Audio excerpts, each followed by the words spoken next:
Hi everyone, this is Matt Lockaby. I'm the founder and managing partner of Lockaby Law here in Lexington, Kentucky, and we are back again talking about severance agreements. This time, not helping employees review and evaluate the terms of the severance agreement, but helping employers and their management effectively use severance agreements as a tool for several different purposes. One, for risk management, of course, when there's an acrimonious parting with an employee who we think might have a valid legal claim, and also as a labor relations or an employee relations tool for use with those long-standing loyal employees who've been with the company for a long time. All right, so first things first, when might we consider using a severance agreement? Well, there are really just two or three situations that are most common. One is when we have a restructuring or a round of layoffs, and we might be providing those employees who are affected with kind of a landing pad, so to speak, to ease the transition into their next job or career opportunity.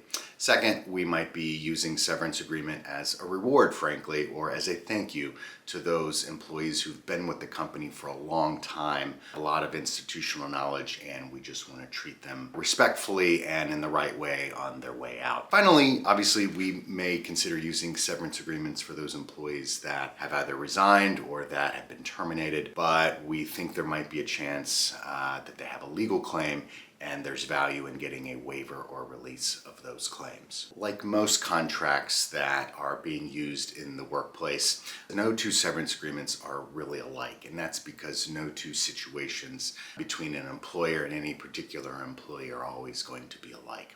So while there are some common elements or common provisions that are within severance agreements, you really do want to go through each of these paragraph by paragraph or provision by provision to make sure that that language is appropriate for this particular employee or this particular set of employees. And the first thing we want to make sure that we do, right, is make sure that we describe with as much detail as possible the severance benefit, commonly the payments that are being made under the severance agreement.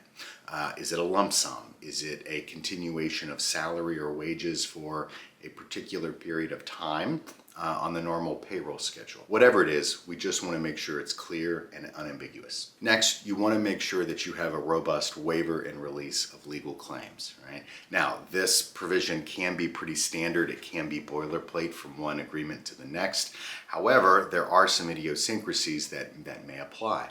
For instance, if an employee is under the age of 40, you won't need to include a waiver of an age discrimination claim under state or federal law.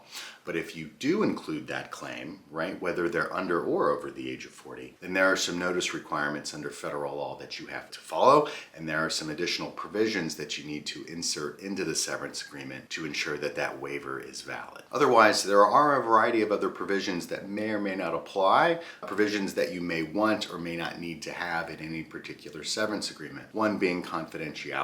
That might be an effective tool for some agreements. It might not be appropriate in others. Another is non-disparagement. This might be an acrimonious parting between an employer and an employee, and that non-disparagement provision could be really useful. In other situations, this might be a long-standing loyal employee, and this might not be, an important provision for either party in that particular agreement.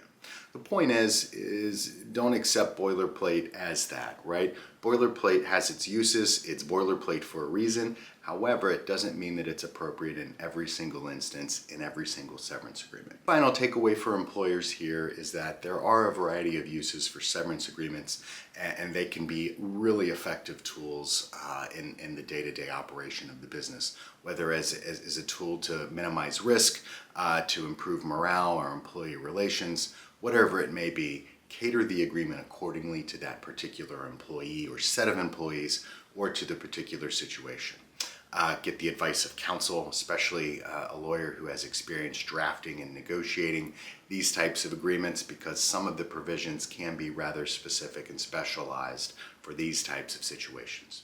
If you found value here with this video, hit the like button, hit the subscribe button, and we'll see you next time.